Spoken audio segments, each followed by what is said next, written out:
मैं सूरज आप सभी का वर्ड इनकार्नेशन में स्वागत करता हूँ। आज का विषय है रूमानी कल्पना और राष्ट्रीय विचार। आज के सेशन में यह समझने का प्रयास करेंगे कि आखिर रूमानी कल्पना क्या है और इसका राष्ट्रवाद से क्या संबंध है। रूमानी कल्पना के माध्यम से या रूमानीवाद के माध्यम से किस प्रकार से यूनान ने अपने आप को ऑटोमन साम्राज्य से स्वतंत्र कराया और जो पोलैंड था उसने किस प्रकार से इस सांस्कृतिक आंदोलन के माध्यम से जो रूस था उससे स्वतंत्रता प्राप्त की। आज के सेशन में इन्हीं सब बिंदुओं पर चर्चा करेंगे। सबसे पहले बात करते हैं रूमानीवाद। रूमानीवाद की बात की जाए तो यह एक सांस्कृतिक आंदोलन होता है जिसमें जो अपनी मूल संस्कृति है या प्राचीन संस्कृति है उसी के आधार पर समाज को संचालित करना, देश को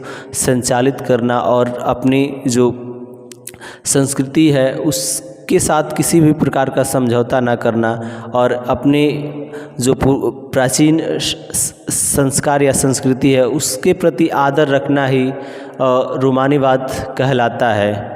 जैसे कि जब ब्रिटिशर्स ने भारत पर शासन किया तो उस समय जब गांधी जी या अन्य जो भी क्रांतिकारी जो नेता थे उन्होंने कहीं ना कहीं राष्ट्रवाद में जो भारत की मूल संस्कृति थी या पुरानी सभ्यताएं थी उनको उन्होंने सबसे बड़ा आधार या सबसे बड़ा आधार बनाया। उसी तरीके से जो रूमानीवाद है इसमें भी प्राचीन जो संस्कृति भाषा होती है, लोकगीत होता है, उसके बाद से जैसे कि कहानियाँ होती है, लोक काव्य होता है, इन सब को आधार बनाया जाता है और इसी के माध्यम से अगर दूसरा कोई आक्रमण करता है या सांस्कृतिक रूप से हस्तक्षेप करता है तो उसका विरोध करना ही रूमानीवाद कहलाता है।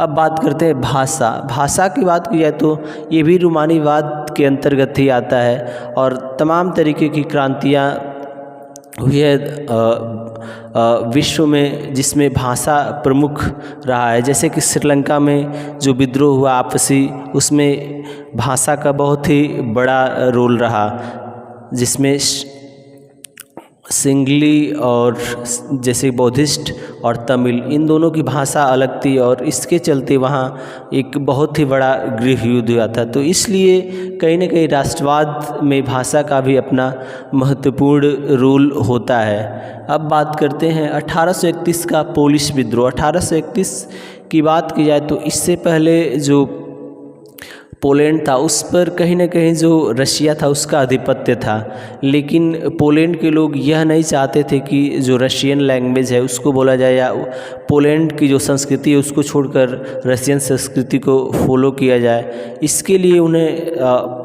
तमाम तरीके की प्रताड़नाएं झेलनी पड़ी। जितने भी स्कूल विद्यालय थे, जो लोग टीचर्स या बच्चे पोलिश भाषा बोलते थे उनको बाहर कर दिया गया।